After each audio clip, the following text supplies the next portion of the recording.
যে এই বিষয়টা বেশি বেশি করে আলোচনা হওয়া উচিত। এই বিষয়টা খুবই ইম্পর্টেন্ট বিষয়। আর এই সম্পর্কে রাসূলুল্লাহ সাল্লাল্লাহু আলাইহি ওয়াসাল্লাম আমাদের কাছে ভুরি ভুরি তথ্য দিয়েছেন, ইতিবাচক দিক দেখিয়ে গেছেন, নেতিবাচক দিক দেখিয়ে গেছেন, যে এটা করলে তুমি এই তোমার লাভ আছে, এটা যদি না করো তোমার এই তোমার ক্ষতি আছে, সমস্ত দিক দেখিয়ে গেছেন।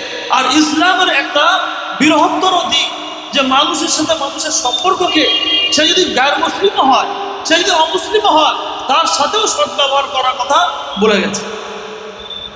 আপনারা দেখেছেন যে ইসরায়েলে যুদ্ধ হচ্ছে, কিভাবে ইসরায়েলের ফৌজিরা মানুষকে হত্যা করছে নির্বিচারে। পক্ষান্তরে যখন 300 ইসরায়েলিকে যখন হামাস বন্দী করে, তার ভিডিও ভাইরাল হয়েছে। আর ভিডিও ভাইরাল হয়েছে এবং তাদের সঙ্গে এত ভালো ব্যবহার করেছে, তারা সাক্ষী দিচ্ছে যে না, আমাদের সঙ্গে এরা কোনো খারাপ ব্যবহার করে। সেই ভিডিও ভাইরাল হয়েছে। এটা ইসলামের শিক্ষা, ইসলামের একটা বিরাট বড় দিক যে সম্পর্ককে ঠিক মতো টিকিয়ে রাখা। কারণ আল্লাহ তাআলা তার নামের সাথে এই নামটাকে জুড়ে দিয়েছে, রাহিম, রহমান, দয়া, ইরহাম তুরহাম। তিরমিজি শরীফ হাদিস আছে যে তুমি দয়া করো, কোথা কার সঙ্গে দয়া করো? তোমার সমস্ত লোকেদের সাথে, এমনকি জীবেদের সাথেও দয়া করার কথা বলা আছে। যে যখন কোনো পশুকে তুমি হত্যা করবে, তখন জবাই করতে যাবে, তখনও তুমি যখন ছুরিটা ভালো করে শান দিয়ে রাখো, যাতে তার আসামির সঙ্গে তার মৃত্যুটা হয়। তাহলে দয়া সবার সঙ্গে।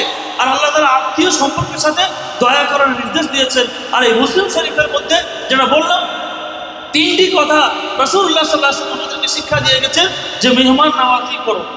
খালি ইকরিম, এখানে ইম্পারেটিভ সেন্টেন্স, ইতিবাচক দিক, মানে অবশ্যই করে।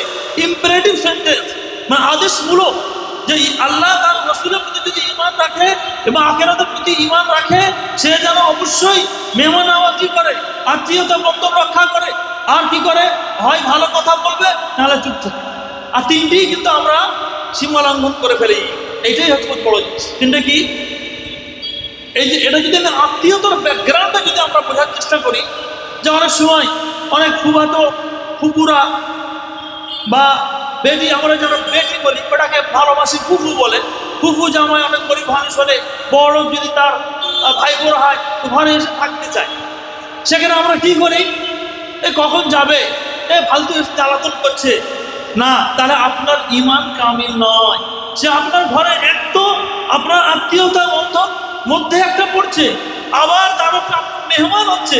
আল্লাহ রাসূল গ্যারান্টি দিচ্ছে, তুমি যদি ঈমান রাখো আল্লাহর প্রতি, রাসূলের প্রতি, আখিরাতের প্রতি, তাহলে তুমি অবশ্যই তোমার মেহমানের সঙ্গে সদ্ব্যবহার করবে, মেহমান নাওয়াজি করবে। আর এটা যদি আবার আমার আত্মীয় বন্ধনের মধ্যে কেউ এসে যায়, রক্ত সম্পর্কে যদি কোনো খালা, ফুফা, দাদা কোনো যদি এমন এসে যায়, আর সে যদি বাড়িতে থাকে, তার সঙ্গে কোনো রকম খারাপ আচরণ করা যাবে না। উল্টো চেষ্টা করতে হবে যেন আমি তার সাথে সৎ ব্যবহার করি, তাকে যেন বাইরে থেকে ভালো খাবারটা এনে দিই, তার মন জয় করতে পারি। কারণ তার মন জয় করাতে আল্লাহর সন্তুষ্টি জয় করা, তার মন জয় করাতে আমি আখিরাতে আল্লাহর প্রতি পূর্ণাঙ্গ ঈমান নিয়ে আসতে পারবো। ফজিলতের শেষ নেই, এর সীমা নেই। এর ফজিলত এত আপনাকে কোনো বোঝাতে পারবো না।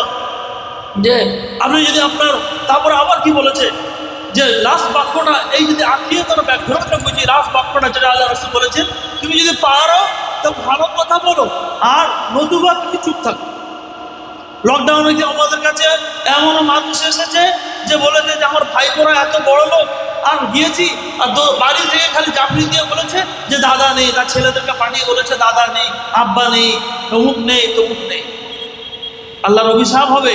আল্লাহ যদি অর্থ দেয়, অর্থগুলোকে কাজে লাগাতে হবে। নিজের শখ সাধ পুরো করতে গিয়ে সব অর্থ বিলীন করে দেবে, আর কিয়ামতের দিনে খালি হা হা লা আদরি, হায় কাফেরের মতো অবস্থা হয়ে যাবে।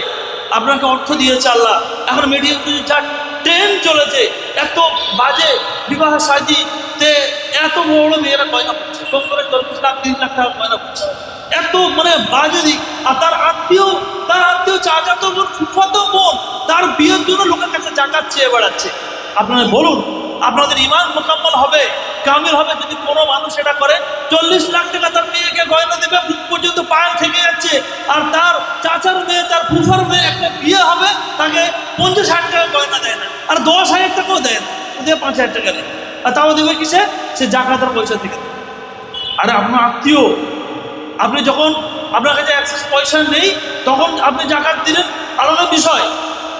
আপনাকে 40 লাখ টাকা যার বুক পর্যন্ত আপনার মেয়েকে গয়না দিচ্ছেন, আপনার বৌমা ঘরে নিয়ে আসছেন, একেবারে এই যে হার উঠেছে পুরো শেষ পর্যন্ত, ওই হারের দাম বলে 40 লাখ টাকা 50 লাখ টাকা দাম। আল্লাহ হেফাজত করুন। মিডিয়া বলে যে অবস্থা যে আসছে আগামী দিনেতে, মুসলমান আবু দাউদের হাদিস আছে যে মুসলমানরা সংখ্যায় অনেক হবে, হওয়ার পরেও তারা মার খাবে। কেন মার খাবে? হুব্বুদ দুনিয়া ও কারাহিয়াতুল মউত। আল্লাহ রাসূল সামনে বলে গেছেন যে দুনিয়ার প্রতি তোমাদের ভালোবাসা বেড়ে যাবে আর মৃত্যুকে তোমরা অপছন্দ করো। আর দেখুন, আত্মীয়তা বন্ধন রক্ষা করার ক্ষেত্রে আমরা এগুলো ফলো করি না। আর ফলো করে কি নিজের সংসার, নিজের কি হবে, নিজেরকে পূরণ করার জন্য আমরা এক বিয়েতে 40 লাখ 50 লাখ টাকা খরচা করে দিলাম। দিন আজকে বুধবারের দিন দেখুন কি অবস্থা, কি অবস্থা আজকে চলছে আমাদের। কেন হচ্ছে? আমরা দুনিয়ার প্রতি অত্যাধিক মায়া মহব্বত জমিয়ে ফেলেছি, আর আমাদের মনে এই ধারণা বদ্ধমূল হয়ে গেছে যে আমাদেরকে মৃত্যুবরণ করতে হবে, যেন আমাদের মরতে হবে। অকারাহিয়াতুল মউত, মৃত্যুকে আমরা অপছন্দ করি, মৃত্যুকে আমরা অপছন্দ করতে লেগেছি। এক্ষুনি যদি আপনার বয়স যদি 30-35 বছর পরে মোটামুটি রোগ জাতি শুরু হয়ে যায়, রোগ ব্যাধি শুরু হয়ে যায়। এক্ষুনি যদি টেস্টের রিপোর্টে ধরা পড়ে এই কোলেস্ট্রল হয়ে গেছে, এই হার্ট অ্যাটাক এসে গেছে, হার্টের ব্লকেজ আছে, তাহলে কি হবে? আমরা লোকের কাছে বলি, হ্যাঁ আমার রিপোর্টে ধরা পড়েছে কোলেস্ট্রল হয়েছে, এই আমার একটু হার্টে ব্লক এসে গেছে। তাহলে আমরা কি মৃত্যুকে অপছন্দ করছি? নবীর শিক্ষা এটা নয়। নবীর শিক্ষা হচ্ছে এটা যে আমরা মুমিন যতখানি আল্লাহ আমাদেরকে সময় দিয়েছে এই পৃথিবীতে থাকার জন্য, কুন ফিদ দুনিয়া কাআন্নাকা গারিবুন আবিরু সাবিল, তুমি দুনিয়াতে মুসাফিরের জন্য কত থাকো, যতক্ষণ সময় আছে কাজ করে বেরিয়ে যাও, আর না কাজ করে যদি বেরিয়ে যাও, সময়টা যদি অপচয় করো তোমার লস। আল্লাহ তাআলা সব বিধান খুলে বলে দিয়েছে। মানুষ যদি সেটা ফলো না করে, পালন না করে, তার দোষ। কিয়ামতের দিনে আল্লাহ একদম মানুষকে খোলা কিতাব দেখিয়ে দেবে। সেই কিতাব সম্পর্কে বলা হয়েছে সূরা কাহফে, ইয়া আল্লাহ মালি হাযাল কিতাব লা ইউগাদিরু সগীরাতান ওয়ালা কাবীরাতান ইল্লা আহসাহা। ইয়া আল্লাহ, এই কোন ধরনের কিতাব যে আমি রাতের অন্ধকারে দিনের আলোয় লোক অজান্তে এবং এই কাজগুলো করেছি, সেই কাজটাও তুলে ধরেছে, কিছু ছাড়বে না। আপনার সঙ্গে সব ওপেন হয়ে যাবে। আপনার এই দুনিয়ার জীবন, আপনার দুনিয়ার জীবনটাকে শুধুমাত্র চেষ্টা করতে হবে, সজাগ থাকতে হবে, কি করে আমার আওলাদদেরকে দিনের পথে আনবো, কি করে। আগে যে দিনিয়াত হচ্ছে, দিনিয়াতে আপনার ছেলেকে পড়তে পাঠাচ্ছেন না পাঠাচ্ছেন না? দিনিয়াতে আপনার ছেলে পড়ছে খুব ভালো, আপনার ছেলে 7 বছর থেকে নামাজ ফরজ হয়ে যাচ্ছে, ফজরের সময় ছেলেটাকে সাথে করে অভ্যাস করাচ্ছেন না? যদি না করেন তাহলে আপনার ঈমান মুকাম্মাল হচ্ছে না।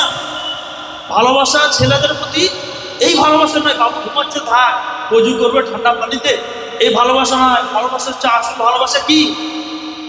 কু আনফুসাকুম ওয়া আহলিকুম নারা, যে তুমি নিজে বাঁচো জাহান্নামের আগুন থেকে, নিজের আওলাদদেরকে বাঁচাও। যদি 7 বছর বয়স থেকে 10 বছর বয়স থেকে যদি দিনের ট্রেনিং না দেন, তাহলে ওই ছেলে যখন 16 বছর 17 বছর হবে, তাহলে শুরু থেকেই ও কি হবে? অন্যায় কাজ চলে যাবে, তার তারটা কেটে গেছে, তার সোহবত, তার সঙ্গী সাথী ঠিক নেই। তেমনি ভাইরা আমার, আমাদেরকে রাসূলুল্লাহ সাল্লাল্লাহু আলাইহি ওয়াসাল্লামের যে বিধান, সেই বিধানকে ফলো করতে গিয়ে কোনো প্রকার ত্রুটি না হয়। আর এই বিধান তো এত গুরুত্বপূর্ণ বিধান যে আত্মীয় স্বজন, আত্মীয় বন্ধনকে রক্ষা করা।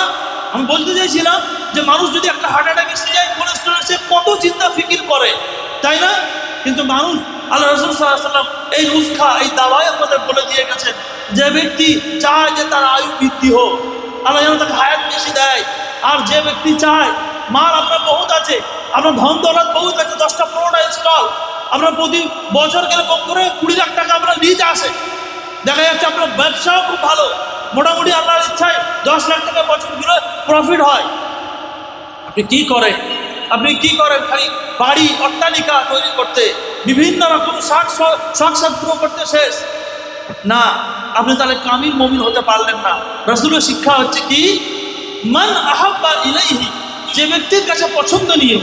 অন্য হাদিসে শব্দ এসেছে মান সাররাহু, যে ব্যক্তিকে এই বিষয়ে আনন্দিত করে যে আইয়ুকসুতা ফি রিজকিহি, যে তার রুজিতে বৃদ্ধি দান করা হোক। এই ব্যক্তি যেটা চায়, যে ব্যক্তি এটা চায় যে তার রুজিতে বৃদ্ধি দান করা হোক, আর ওয়ায়ুমসালাহু ফি আসারিহি, এবং তার হায়া বৃদ্ধি করে দেওয়া হোক, তাহলে তার জন্য উচিত আইয়াসিল রাহিমাহু, সে যেন অবশ্যই তার আত্মীয় সম্পর্ককে যুক্ত রাখে, আত্মীয় সম্পর্ককে যুক্ত রাখে। চিন্তা করুন, আমরা ডাক্তারের কথা মোতাবেক চলে যাচ্ছি কোথায় না, আমার হার্ট অ্যাটাক এসে গেছে, কোলেস্টেরল চর্বি এসে গেছে, সকালে ফজরের নামাজ পড়তে উঠতে হবে, ওঠার পরে আমি 4 নম্বর মাঠে গেলাম, আমি যখন ফটক মাঠে রবীন্দ্র নামাজে চর্বি কমাতে হবে, কেন আমাকে বেশি দিন বাঁচতে হবে। আর আল্লাহ রাসূল এত টোটকা দিয়ে যাচ্ছে যে তোমার দরকার আয়ু বৃদ্ধি হওয়া, তার দোয়া নাও, মানুষের দোয়া নাও। তোমার দরকার আয়ু বৃদ্ধি হওয়া, খরচা করো আল্লাহর রাস্তায়, আল্লাহ তোমার অটোমেটিক তোমার আয়ু বৃদ্ধি করবে, তোমার রুজি রোজগারও বৃদ্ধি করবে। ভাইরা আমার, এই বিষয় এত গুরুত্বপূর্ণ বিষয়, এত গুরুত্বপূর্ণ বিষয় যে বলে শেষ করা যাবে না। আরো মূল্যবান হাদিস আপনারা জেনে রাখুন যে কোন অনেক ব্যক্তি আছে এরকম যে ওই আত্মীয়টা আমার এমন আছে যে ও আমার সাথে সম্পর্ক রাখে না, আমি ওর সাথে সম্পর্ক, মানে গ্র্যাভিটি, মানুষের মধ্যে কি একটা অহংকার এসে যায়, তাকাব্বুর, ঘমন্ড এসে যায়। ও আমার সাথে সম্পর্ক রাখে না, তা আমি কেন ওর সাথে সম্পর্ক রাখতে যাবো? হ্যাঁ, ও আমার সাথে ভালো সম্পর্ক রাখে, আমি ওর সাথে ভালো সম্পর্ক রাখি। আল্লাহ রাসূল সাল্লাল্লাহু আলাইহি ওয়াসাল্লাম নিষেধ করেছেন এটা, লাইসাল ওয়াসিলু বিল মুকাফি, যে ব্যক্তি বদলা চায় সে আসলে আত্মীয়তা বন্ধন রক্ষা করে না, আত্মীয়তা সম্পর্ককে জুড়ে রাখে না। লাইসাল ওয়াসিলু বিল মুকাফি, যে বদলা চায় না, আপনি বদলা চাইতে পারবেন না। ওয়ালাকিনাল ওয়াসিল আল্লাযী কুতিআত রাহিমুহু ওয়াসালাহা, আর সার্টিফিকেট দিচ্ছেন আসল সম্পর্ককে যুক্ত রাখে সেই ব্যক্তি যে তার থেকে মুখ ফিরিয়ে নিচ্ছে আর তারপরেও সে সম্পর্ককে টিকিয়ে রাখছে, সম্পর্ককে টিকিয়ে রাখছে। এইটাই হচ্ছে আসল সম্পর্ককে রক্ষা করা। আমরা অনেকেই এই চিন্তা ভাবনা করি যে না, ও আমাকে দাউদ করেনি, আমি ওকে দাউদ করবো না, ও আমাকে এই করেনি, আমি ওকে করবো না, ও আমাকে ক্ষতি করেছে, আমি ওর ক্ষতি করবো। বিশেষ করে চাচাতো ভাইদের সঙ্গে, ফুফুতো ভাইদের, চাচাতো মানুষের সম্পর্কটা বেশি গুলিয়ে যায় কোথায়? জায়গা জমি নিয়ে ঝামেলা শুরু হয়ে যায়, বোনদের সঙ্গে জায়গা জমি নিয়ে ঝামেলা শুরু হয়ে যায়, যে সম্পর্কটা ছিন্ন না, এটা হালাল নয়। এমনিতেই তো প্রত্যেকের হক, তার হককে হকওয়ালাকে হক দিতে হবে। হক যদি না দাও ভাই, ও কিয়ামতের দিনে তার হক তোমাকে তোমার নেকির ঝোলা থেকে কেটে দিতে হবে। আল্লাহকে ভয় করে হক টাইমে দিয়ে দিতেই হবে, এ তো কোনো আটকানো যাবে না। আর তার উপরে কেউ যদি ভালো ব্যবহার না করে, তারপরও আল্লাহর নির্দেশ, রাসূলের আদেশ যে কেউ আমার সাথে সম্পর্ক খারাপ রাখলেও আমাকে ভালো সম্পর্ক রাখতে হবে। যদি আমার একটা হাদিস, মুসলিম শরীফের একটা হাদিসে এসেছে, মান কুন্না সালাহাতুন ফি হালাওয়াতিল ঈমান ওয়াজাদা হালাওয়াতিল ঈমান, যে ব্যক্তির মধ্যে 3টি গুণ থাকবে সে প্রকৃত ঈমানের স্বাদ চাখতে পারবে। আর তার প্রথম শর্ত হচ্ছে যে আল্লাহ এবং তার রাসূল তার কাছে সবচেয়ে প্রিয় হবে, আল্লাহ এবং তার রাসূল তার কাছে সবচেয়ে প্রিয় হবে। ভাইরা আমার, আত্মীয় বন্ধন রক্ষা করতে আল্লাহ তাআলা এত বড় গ্যারান্টি দিচ্ছেন যে এই বন্ধনকে যে রক্ষা করবে আমি তাকে রক্ষা করব, আর যে একে ছিন্ন করবে আমি তাকে ছিন্ন করব। আর আল্লাহ রাসূল গ্যারান্টি দিচ্ছেন যদি তোমার টাকা পয়সা বরকত চাও, তোমার আয়ু যদি বরকত চাও, তাহলে তোমরা তোমাদের আত্মীয় সম্পর্কটা ঠিক রাখবে। কত বড় বিধান! আরেকটি হাদিসের মধ্যে এসেছে, এটাও মূল্যবান হাদিস, যেটা আমাদের বাস্তব জীবনের সঙ্গে জড়িত। হাদিসটি ঠিক এরকম যে এক ব্যক্তি, আবু হুরায়রা থেকে বর্ণিত, এক ব্যক্তি এসে আল্লাহ রাসূল সাল্লাল্লাহু আলাইহি ওয়াসাল্লামের কাছে এসে বলছে, এটা ঘটনামূলক হাদিস, যে আল্লাহ রাসূল, আমার একটা ইন্দালিয়া কারাবা, আমার একজন আত্মীয় আছে, আমি তার সঙ্গে আসিলুহা সুম্মা ইয়াক্তাউহা, আমি তার সঙ্গে ভালো ব্যবহার করি, সম্পর্কটাকে বজায় রাখি, আর সে আমার কাছে সম্পর্কটা ছিন্ন রাখে, আমার সঙ্গে যোগাযোগ রাখেন। আবার বলছেন, ইহা আল্লাহ রাসূল, আমি তার কাছে আমি তার কাছে ভালো সম্পর্কটা জুড়িয়ে রাখি। আগে বলেছে, দ্বিতীয় বাক্যটা বলছে আমি তোর সঙ্গে ভালো ভালো কাজ করি, তার হকে, তার ফেভারে ভালো ভালো কাজ করি। তখন সে কি করে? সে আমার সঙ্গে দুর্ব্যবহার করে, তারপরে আবার আল্লাহ বলছেন, হে আল্লাহ রাসূল, আলাইহি, আল্লাহ আমি তার সঙ্গে মিষ্টি ভালো এবার আরো কোমল ব্যবহার, যেন এমন না যে ব্যবহার করার মতো করছে তা না, আমি কোমলতার চেষ্টা করি যেন আরো নরম হয়, সে যেন আমার সাথে সম্পর্কের জুড়ে রাখে।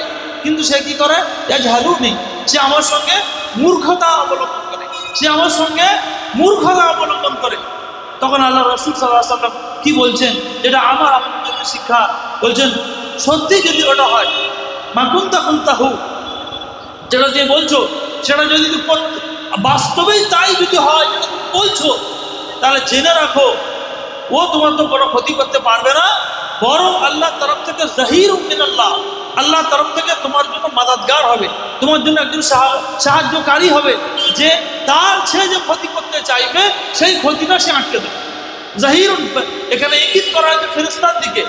ব্যাখ্যা গ্রন্থকারীরা বলেছেন যে এটা হচ্ছে ফেরেশতার কথা বলা হয়েছে, যে তুমি আত্মীয় সম্পর্ক বজায় রাখবে, সে যদি তোমার সঙ্গে দুর্ব্যবহার করে তাহলে তুমি জেনে রাখো যে সে যা পারে করুক, তুমি তোমার সম্পর্কটাকে টিকিয়ে যদি ঠিক মতো রাখো, তাহলে আল্লাহর তরফ থেকে তোমার কাছে একটা ফেরেশতা থাকবে, যে তোমার আত্মীয় তোমাকে ক্ষতি করতে চাইলে সে ক্ষতিটা আটকে দেবে। বরং সুবহানাল্লাহ, আর কি ফজিলত চাই ভাই? আপনি সম্পর্ক ঠিক রাখেন, কে কি করলো আমার সেটা দেখে লাভ নেই, কে কি করলো সেটা আমার দেখে লাভ নেই, আমাকে আমার কাজ ঠিক মতো করে যেতে হবে। আত্মীয়তা সম্পর্ক ভালো রাখার জন্য উপায় কি, কি বলে ইসলাম? এই ইসলাম কি বলে? তার মধ্যে হচ্ছে ভালো কথা বলা, যেটা আগেই বললাম, যে কম করে যদি আপনি ভালো খারাপ কথা কম বলবেন না, মুখ জবান কন্ট্রোলে রাখবেন, আর পারলে ভালো কথা বলবেন, অবশ্যই পারলে ভালো কথা বলবেন, আর যদি না পারেন তো খারাপ কথা বলবেন। ভালো কথা, মিষ্টি ব্যবহার করা, কেমন আছো, ভালো আছো, হ্যাঁ ঠিক আছে আমি দেখে নিয়েছি। তারপরে দ্বিতীয় হচ্ছে কি, ভালো কাজ করা, ভালো ভালো কাজ করা, অর্থাৎ তার হয়তো কারবারটা পড়ে গেছে, ব্যবসা ডাউন হয়ে গেছে, ভাই টাকা দিয়ে তাকে সাহায্য করো। সে কেন জাকাত খেতে যাবে? তোমার টাকা আমরা যদি বহুত দেয়, তুমি 50,000 টাকা দাও। কালকে সানাবল্লা আমাদের থেকে একটা গল্প শুনছিলেন, একটা বিরাট বড় ঘটনা শোনাচ্ছিলেন, যে একজন মানুষকে তার টাকাটা না নিয়ে, একজন দিনমজুর তার টাকাটা না নিয়ে চলে গেছিল, আর মালিক তার টাকাটা লাগিয়েছিল ব্যবসাতে। এত বরকত হয়েছে যে যখন সে বহুদিন পর দিনমজুর এসছে, তাকে মালিক বলছে এটা তোমার টাকা নিয়ে যাও, কেন তোমার টাকাটা এই ব্যবসা লেগেছিলাম, আল্লাহ এত বরকত দিয়েছে, তোমার যেটা খুশি আমার মাল থেকে নিয়ে যাও। এত আপনাকে আমি দিতে বলছি না। আপনি আপনার আত্মীয় স্বজনদের মধ্যে ব্যবসা যদি ডাউন হয়ে যায়, দেখছেন যে ওই একটা ফুফুর ছেলে, দেখছেন যে একটা চাচতো ভাই ভালো কারবারি, তার কারবারটা ডাউন হয়ে গেছে, তাকে মাল কিনে দেন, তাকে ব্যবসা করার সুযোগ দেন। আর যে মাওয়াড়িরা কত উন্নত হয়ে গেছে, তাদের সংগঠন আছে, যে তাদের মধ্যে যদি কোনো মাওয়াড়ি ভাই যদি ডাউন হয়ে যায়, তখন তারা তাকে অর্থ দিয়ে তারা গোষ্ঠীভাবে সাহায্য করে। তা আমাদের তো বাইতুল মালের ধারণা দেওয়া আছে, হ্যাঁ বাইতুল মাল আমরা করি না কেন? আমাদের ইমানের দুর্বলতা, আমাদের দুর্বলতা কেন পেয়েছে, যে আমি যদি আমার জাকাতের টাকাটা দিই, তাহলে আমি কত জাকাত বেঁধেছি, আমার লোক ধরে ফেলবে, কত মাল আমার আছে লোক ধরে ফেলবে। আরে ভয় আল্লাহকে করো, কম করে বাইতুল মাল না ফান্ড যদি না কায়েম হয়, এটা অবশ্যই উচিত যে আত্মীয় স্বজনদেরকে অর্থ দিয়ে সাহায্য করা, এটা একটা উপায়। আর মিষ্টি কথা বলা, অর্থ দিয়ে সাহায্য করা, এটা একটা উপায় হবে। আরও উপায় হচ্ছে কি, সে যখন বিমার পড়ে গেলে তখন তাকে দেখতে যাও, অসুস্থ হয়ে গেলে তাকে দেখতে যাও। এটাই আমার না মনে করা যে আমি যখন অসুস্থ পড়ে গেছিলাম তখন সে আমাকে হসপিটালে দেখতে গেছিল, এবার সে যখন হসপিটালে অসুস্থ আছে আমি কেন দেখতে যাবো? এটা না, এটাই তো সেইটা যেটা উপরে বললাম, কিন্তু কাফি, যে বদলা দেওয়া নেওয়ার জন্য সম্পর্ককে টিকিয়ে রাখে, সে প্রকৃত সম্পর্ক স্থাপনকারী নয়, বরং প্রকৃত সম্পর্ক স্থাপনকারী হচ্ছে সেই যে বদলার আশা না রেখে মানুষের সাথে, তার আত্মীয় স্বজনদের সঙ্গে ভালো ব্যবহার করে, সৎ ব্যবহার করে, তবেই সে কামিল মুমিন হতে পারে। মুমিন হওয়া এত সহজ নয়, আল্লাহর কসম। ইসলামের বিষয়গুলো একদিকে খুব সহজ, আবার একদিকে বহুত কঠিন। ইমান আপনাকে চারিদিকে, ইমানের হামলা, চারিদিকে আপনার প্রতি এমন শয়তানের মায়াজাল, শয়তানের চক্রান্ত, পদে পদে পরীক্ষা। আর দুনিয়া সিজনুল লিল মুমিন, মুমিনের জন্য কয়েদখানা, ও জান্নাতুল কাফির, আর কাফিরের জন্য জান্নাতের মতো। আজকে একটা মুমিন, একটা কাফিরকে, একটা অমুসলিমকে এত অর্থ দেয়, আমরা তো নারাজিত হই, তার অমুক জায়গায় অমুক এই নিউ টাউনে বিরাট বড় ফ্ল্যাট, তার বিরাট বড় বাংলো, আমি একটা বাংলো করতে চাই না, খবরদার না। এই পিছনে সময় নষ্ট হয়ে যাবে। আপনার আয়ু হচ্ছে 65 বছর, আপনাকে 65 থেকে 70-এর মধ্যে, বেশিরভাগ মানুষের আয়ু 70-এর মধ্যে সীমাবদ্ধ। বাস কাজ করে বেরিয়ে যেতে হবে। আসল কাজটা যদি না করতে পারি তাহলে আফসোসের সীমা থাকবে না। আওলাদদেরকে ছোটবেলা থেকে যদি আমি গাইড না করি, তাকে যদি পশ্চিমমুখী না করি, দুনিয়ামুখী না করি, তাহলে কিন্তু পরবর্তীতে আমার বিশাল সাম্রাজ্য, ওই ব্যবসায়ী সাম্রাজ্য থাকবে না। 4-5 ছেলের মধ্যে ভাগ হয়ে যাবে, বউ বাচ্চারা সব ছিনিমিনি খেলবে, আর ওই ব্যবসায়ী এত কোটি টাকা জমি রেখে গেছিলেন সব শেষ হয়ে যাবে। ভাইরা আমার, খুব সাবধান। দুনিয়াতে আপনাকে আল্লাহ যতটুকু দেবে ততটুকু প্রতি সন্তুষ্ট হয়ে আপনি দুনিয়া থেকে বিদায় নেবেন। আর বিশেষ করে আজকের যে বক্তব্যের যে আলোচিত বিষয় ছিল যে আত্মীয়তা বন্ধন রক্ষা করা, আত্মীয়তা সম্পর্ককে রক্ষা করা, এটি একটা বিশাল বড় বিধান। এই বিধানকে যেন আমরা মজবুত করে আঁকড়ে ধরে থাকতে পারি, সেই তৌফিক আল্লাহ যেন আমাদের সকলকে দান করেন। আল্লাহ রাব্বুল আলামিন আমাদের ভাই বোন, আমাদের চাচাতো ভাই বোন, আমাদের খালাতো ভাই বোন, বা আমাদের এই ধরনের ফুফাতো ভাই বোন, সবার মধ্যে যেন সুসম্পর্ক বজায় রাখেন। আমরা যেন সেই রক্ত সম্পর্কে যেন আজীবন টিকিয়ে রাখতে পারি, সেই তৌফিক যেন আল্লাহ আমাদেরকে দান করেন। আল্লাহ রাব্বুল আলামিন আমাদের সকলের গুনাহ খাতাগুলো মাফ করে দেন। আমিন। আখির দাওয়ানা আলহামদুলিল্লাহি রাব্বিল আলামিন। আসসালামু আলাইকুম ওয়া রাহমাতুল্লাহি ওয়া বারাকাতুহু। ওয়া আলাইকুম আসসালাম। আলহামদুলিল্লাহ, আমরা সম্মানীয় সাহেবের কাছ থেকে খুবই গুরুত্বপূর্ণ এবং দলিল ভিত্তিক বক্তব্য